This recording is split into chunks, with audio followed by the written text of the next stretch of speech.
दोस्तों, आपका स्वागत है आपके अपने YouTube channel teaching exam overload पे। तो साथियों, आप सबने पेपर देखा ही होगा।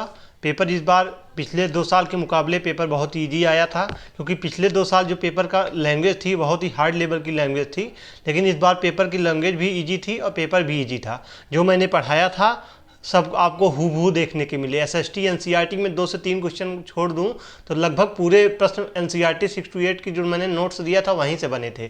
मैं इसका प्रूफ भी अभी आपको टेलीग्राम पे शेयर कर दूंगा, आप लोग वहां से देख लीजिएगा। मैं पूरा नोट्स जो एनसीईआरटी 6 to 8 का जो वन लाइनर नोट दिया था, वन लाइनर नोट से हूबहू प्रश्न आपको देखने को मिले हैं। तो अभी हम लोग सीडीपी का एनालिसिस करेंगे, यानी 30 प्रश्न में सीडीपी में आप लोग अपनी आंसर की मिलान कर लीजिएगा। सीडीपी में जो मैराथन क्लास ली थी और टॉपिक वाइज जो मेन चैप्टर होते हैं सबको कवर किया था, वहीं से सारे प्रश्न पूछे गए हैं। चलिए फिर हम लोग आज के सेशन को मिलाते हैं। आप लोग अपना सीडीपी में देख लीजिएगा कितना स्कोर आपका बन रहा है। पहला प्रश्न था कि महारत हासिल करने के लक्ष्य निर्धारित करने से छात्र की प्रेरणा और योग्यता के बारे में विचार कैसे प्रभावित होते हैं।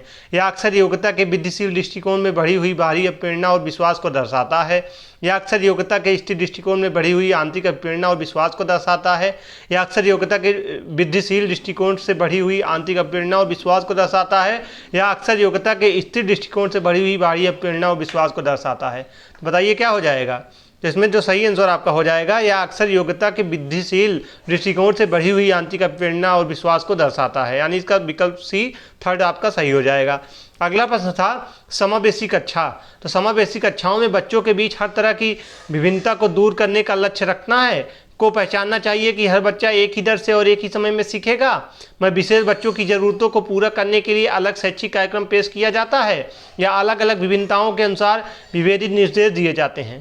तो बताइए आप लोग इसमें आपका कौन सा विकल्प सही हो जाता। तो इसमें जो आपका सही विकल्प हो जाता, अलग अलग भिन्नताओं के अनुसार विदेशी निर्देश दिए जाते हैं, यानी विकल्प डी आपका सही हो जाता, चौथे नंबर वाला। अगला प्रश्न था पियाजे और वाइगोस्की के सिद्धांत की प्रमुख समानता कीजिए। मैंने अभी आपको एक हफ्ते पहले ही एक जीन पियाजे, कोहलकर, वाइगोस्की के जितने भी पेपर में प्रश्न बने थे उसकी एक मैराथन क्लास में थी। उस मैराथन क्लास में आप लोग देखिएगा, प्रश्न मैंने करवाया था पियाजे और वाइगोस्की के सिद्धांत की एक प्रमुख समानता क्या होती है। संज्ञानात्मक प्रक्रियाओं में संस्कृति की भूमिका, भाषा और विचार के बीच संबंध के बारे में उनके चिंतन, बच्चों के विकास में चयन शैली प्रगति पर ध्यान, बच्चों की स्वयं की शिक्षा में संलग्नता और जुड़ाव। तो बताइए आप लोग इसमें आपका कौन सा विकल्प सही हो जाएगा। तो क्या हो जाएगा, इसमें इनका क्या सेम होता है। इसमें होता है बच्चों की स्वयं की जो शिक्षा में संलग्नता और जुड़ाव, इसमें आपका 4 नंबर विकल्प सही हो जाएगा। अगला प्रश्न देख लेते हैं। कथन वाला प्रश्न आया था, किशोरावस्था के दौरान जेंडर अपेक्षाओं के अनुरूप स्त्रीवत एवं पुरुषत्व की परंपराओं का पालन करने के लिए दबाव बढ़ जाता है। वहीं कारण आर दिया गया था, जेंडर और जेंडर भूमिकाएं जैविक रूप से निर्धारित की जाती हैं। तो इसमें बताइए क्या हो जाएगा। इसमें आपका ए वाला तो सही था, लेकिन क्या आर सही था। जेंडर की बात जो जैविक रूप से निर्धारित की जाती है, तो ये गलत था ना, यानी आपका क्या हो जाएगा, ए सही है लेकिन आर गलत है, यानी आपका चौथा विकल्प इसमें सही हो जाता। चलिए अगला प्रश्न देख लेते हैं। फिर से एक कथन वाला प्रश्न था, एशियाई संस्कृति में जो सामाजिक सद्भावना पर जोर देते हैं, क्रोध की अभिव्यक्ति को हतोत्साहित किया जाता है और श्रम को प्रोत्साहित किया जाता है, भावनाएं व्यक्तिपरक हैं और सीखने में कोई भूमिका नहीं निभाता। तो बताइए इसमें आपका कौन सा विकल्प सही हो जाता। इसमें भी आपका ए सही हो जाता, लेकिन आर गलत हो जाता, क्योंकि भावनाएं जो होती हैं व्यक्तिपरक और सीखने में कोई भूमिका नहीं निभाती। ये निगेटिव बात है ना, तो यह निगेटिव था, तो आपका एक पॉजिटिव हो जाएगा, यानी ए सही है लेकिन आर गलत है। चलिए हम लोग अगला प्रश्न देख लेते हैं। अगला प्रश्न दिया गया था, लॉरेंस कोहलबर्ग ने बच्चों के नैतिक विकास का अध्ययन करने के लिए किस विधि का प्रयोग किया था। प्रायोगिक विधि, मात्रात्मक शोध कार्य विधि, बच्चों के सामने नैतिक दुविधाएं रखना और अनुक्रियाओं की समालोचना करना, खेल के दौरान अवलोकन करना। तो बताइए इसमें आपका कौन सा विकल्प सही हो जाता। तो इसमें आपका हो जाता बच्चों के सामने नैतिक दुविधाएं रखना और अनुक्रियाओं का समालोचना करना। अगला प्रश्न था आपका, लेओ वाइगोस्की के अनुसार भाषा और विचार के बीच क्या संबंध है। भाषा और विचार विकास की जटिल विनिमय की प्रक्रियाएं हैं। भाषा विचार को आकार नहीं देती, विचार भाषा को आकार देती है। भाषा और विचार एक दूसरे से स्वतंत्र होते हैं। तो बताइए इसमें आपका कौन सा विकल्प सही हो जाता। तो भाषा और विचार जो होती हैं और विकास की एक जटिल विनिमय प्रक्रियाएँ होती हैं, यानी इसका विकल्प नंबर 1 आपका सही हो जाता। अगला प्रश्न है आपका, भावनाओं, व्यक्तित्व और सामाजिक संबंधों में परिवर्तन और स्थिरता किस विकास में शामिल किया जाता है। संज्ञानात्मक विकास, व्यक्तित्व विकास, भावनात्मक विकास या मनोसामाजिक विकास। तो बताइए इसमें आपका कौन सा विकल्प सही हो जाएगा। बताइए इसमें आपका कौन सा विकल्प सही हो जाएगा। तो इसमें आपका कौन सा विकल्प सही हो जाएगा, भावनात्मक विकास। लेकिन इसमें अगर किशोरावस्था की बात की जाएगी, अगर इसमें आयोग किशोरावस्था से देखेगा तो मनोसामाजिक विकास आपका आंसर सही हो जाएगा। तो इस प्रश्न में देखिएगा आयोग आपका कौन सा विकल्प सही मानता है। अगर किशोरावस्था के नहीं पूछा जाएगा तब तो भावात्मक हो जाएगा, लेकिन अगर किशोरावस्था की एज से पूछा गया होगा तो मनोसामाजिक विकास हो जाएगा।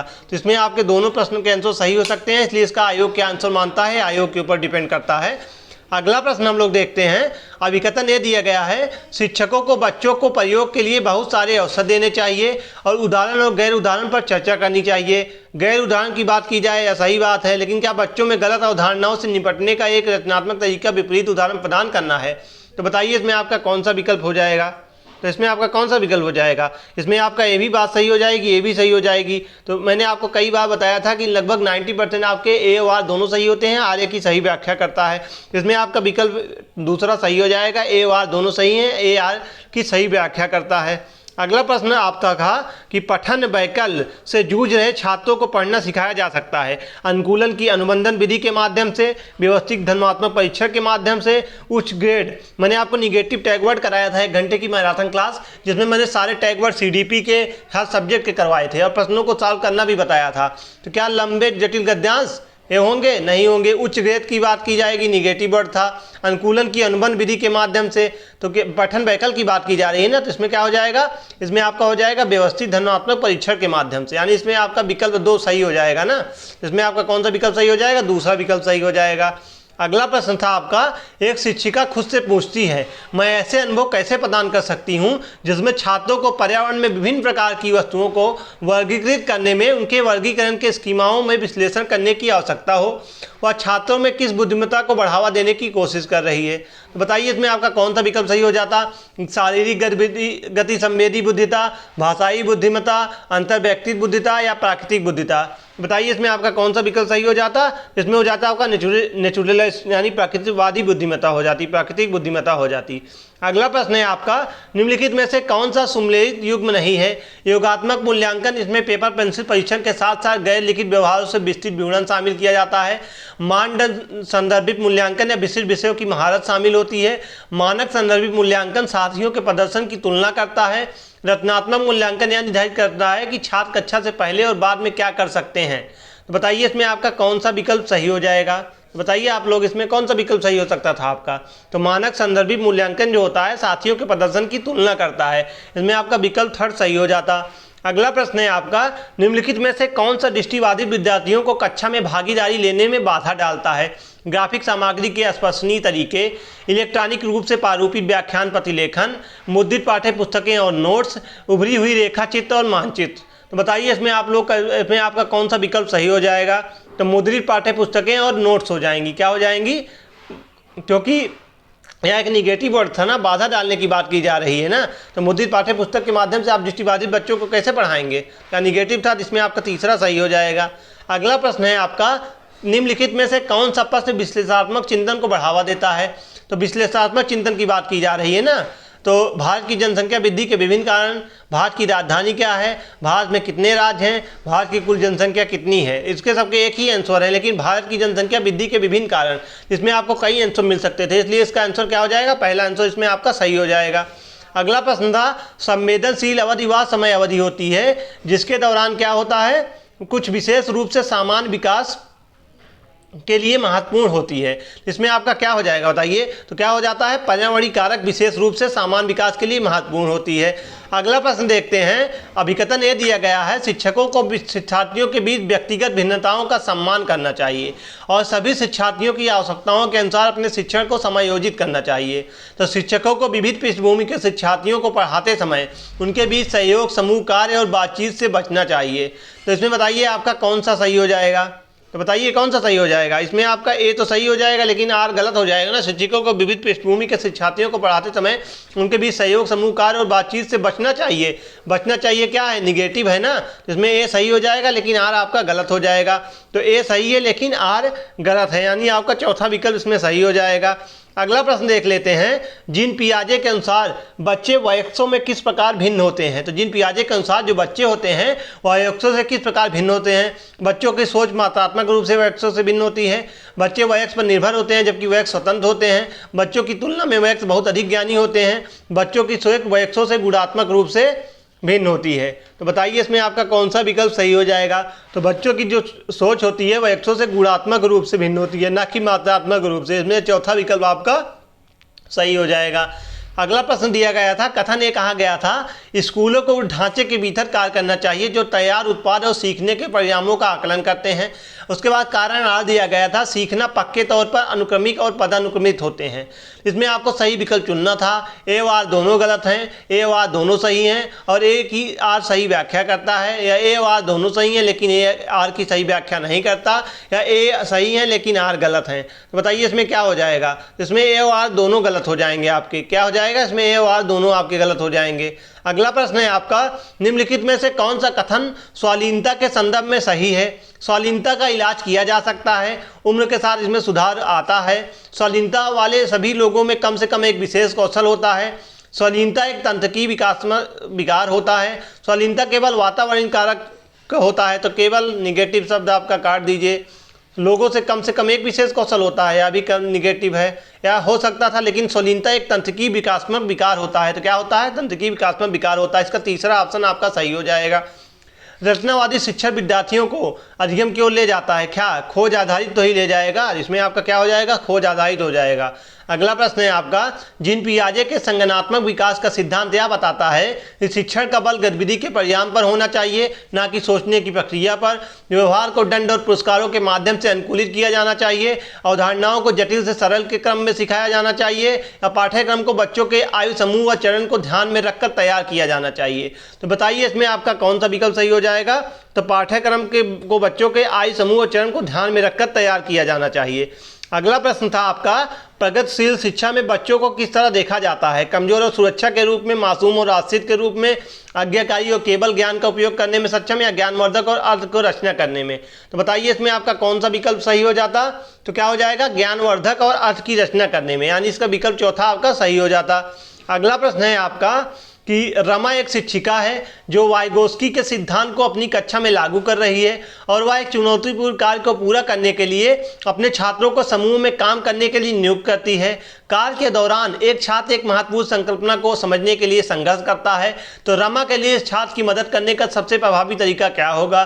छात्र के साथ समस्या का काम करें और समूह के अन्य सदस्यों को शामिल करते हुए आवश्यकता अनुसार मार्गदर्शन और प्रतिपुष्टि प्रदान करें, या छात्र को समस्या का उत्तर प्रदान करें ताकि समूह आगे बढ़ सकें, या छात्र को समस्या को स्वयं हल करने का प्रयास करने के लिए प्रोत्साहित करें, या छात्र को एक अलग कार्य सौंपें जो उसकी योग्यता को अनुकूल करे। तो बताइए इसमें आपका कौन सा विकल्प सही हो जाता।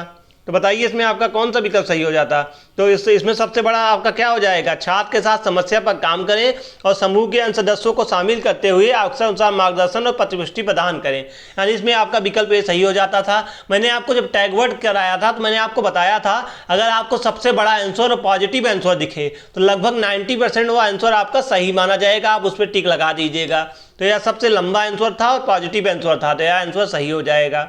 अगला प्रश्न है आपका, किस अधिगम की रणनीति में बच्चों द्वारा दूसरों को सिखाना शामिल है जो उन्होंने सीखा है। पारस्परिक शिक्षण, अनुबंधन अधिगम, रटकर सीखना, या व्याख्यात्मक शिक्षण। तो बताइए क्या हो जाएगा। तो रेसिप्रोकल की बात हो रही है ना, तो रेसिप्रोकल यानी पारस्परिक शिक्षण हो जाएगा।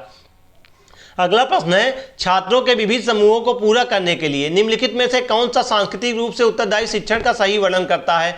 सुविचारित, अनुकूलित, विभेदित, या मानकृत। तो इसमें आपका मानकृत निगेटिव है, कट जाएगा, तो आपके तीनों विकल्प सही हो जाएंगे, यानी फर्स्ट सेकंड थर्ड, यानी आपका चौथा विकल्प सही हो जाएगा। अगला प्रश्न है आपका, विद्यार्थियों के समालोचनात्मक चिंतन को विकसित करने के लिए एक शिक्षक को क्या चाहिए। ऐसे सवालों से बचना चाहिए जिसमें विवेचन और विश्लेषण की आवश्यकता होती है। केवल ऐसे सवाल पूछने चाहिए जिनका एक ही उत्तर हो। विद्यार्थियों को उनके संदेह और सवाल पूछने के लिए हतोत्साहित करना चाहिए। ऐसे सवाल देने चाहिए जिनमें निष्कर्ष और व्याख्या शामिल हो। तो बताइए इसमें आप लोग इसमें कौन सा आंसर आपका सही हो जाता। तो ऐसे सवाल देने चाहिए जिनमें निष्कर्ष और व्याख्या शामिल हो। अगला प्रश्न है आपका, आप एक शिक्षक हैं जो अपने छात्रों को परा संज्ञानात्मक यानी मेटा कॉग्निशन की बात की जा रही है, कौशल विकसित करने में मदद करता है। निम्नलिखित में से कौन सी रणनीति इस प्रकार के चिंतन को बढ़ावा देने में सबसे अधिक संभावना है? गृह कार्य सौंपना, जिसको याद करने और याद रखने की आवश्यकता होती है। छात्रों को उनके प्रदर्शन पर गुणात्मक प्रतिपुष्टि के बजाय अंक देना। छात्रों को अपने स्वयं को सीखने और सोचने की प्रक्रिया पर विचार करने के लिए प्रोत्साहित करना। विद्यार्थियों को सत्रीय कार्य के लिए सारांशित नोट्स प्रदान करना। तो बताइए इसमें आपका कौन सा आंसर सही हो जाता? तो प्रोत्साहित करना क्या है? आपका पॉजिटिव वर्ड है, तो पॉजिटिव वर्ड से आपको और विकल्प पढ़ने की जरूरत ही नहीं थी। आपका तीसरा विकल्प उसमें सही हो जाएगा। अगला प्रश्न है, छात्रों के लिए कक्षा में प्रतिक्रिया सबसे अधिक प्रभावी होती है? या वर्ष के अंत में परीक्षण और परीक्षा पर केंद्रित होती है? या छात्रों को तुलनात्मक श्रेणी प्रदान करता है? या सीखने की गतिशील के दौरान और पश्चात भी होता है?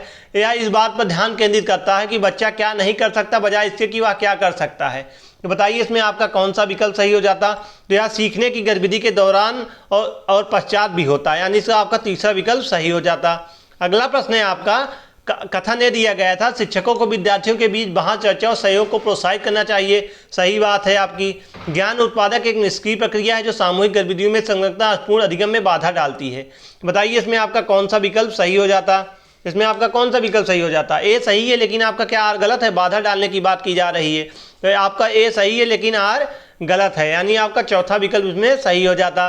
अगला प्रश्न है आपका, सुनीता एक 12 वर्षीय लड़की है जो विशेष संगीतीय क्षमता रखती है। उसके माता पिता दोनों ही निपुण गायक हैं और वह सुनीता को अपनी आवाज़ को और बेहतर करने का प्रशिक्षण कक्षा में भेज रहे हैं। सुनीता की यह क्षमता संभावित रूप से किन कारकों की अंतःक्रिया का परिणाम है? लैंगिक पहचान और अनुवांशिक संरचना, वृद्धि और परिपक्वता, पोषण और अनुशासन, अनुवांशिकता एवं वातावरण। तो क्या हो जाएगा? अनुवांशिकता एवं वातावरण, हेरिडिटी एंड एनवायरनमेंट, यानी चौथा विकल्प इसमें आपका सही हो जाएगा। तो बहुत ही आसान थी सीडीपी। अगर आप लोगों ने सीडीपी, मैंने जितनी मैराथन क्लास कराई थी, अगर आप लोगों ने ढंग से देखा होगा तो 100% आप लोगों ने सीडीपी में अच्छा स्कोर किया होगा। आप लोग कमेंट में जरूर बताइएगा आपके सीडीपी में कितने प्रश्न सही हुए। और इसके साथ साथ मैंने एसएसटी की सारी पेपर का एनालिसिस करा दिया है। सारे प्रश्न मेरे एनसीईआरटी 6 to 8 के नोट से ही बने थे। मैं प्रूफ भी आपको टेलीग्राम पे शेयर कर दूंगा, आप लोग वहाँ पे देख सकते हैं। एक एक प्रश्न मैंने एक एक क्लास से बना हुआ है, सिर्फ 4 से 5 प्रश्नों को छोड़ दूँ मैं, तो सारे प्रश्न आपको वहीं से मिलेंगे देखने को। तो अब मैं आशा करता हूँ कि आप लोग का पेपर अच्छे से गया होगा। आप लोग कमेंट में ज़रूर बताइएगा आपका पेपर कैसा हुआ, किस किस का सीटेट इस बार क्लियर हो रहा है, तथा इस बार आगे की तैयारी हम लोग और बेहतर तरीके से करेंगे। तो आज के सेशन को हम यहीं समाप्त करते हैं। कल फिर मिलते हैं किसी नए सेशन के साथ। तब तक के लिए धन्यवाद। जय हिंद, वंदे मातरम।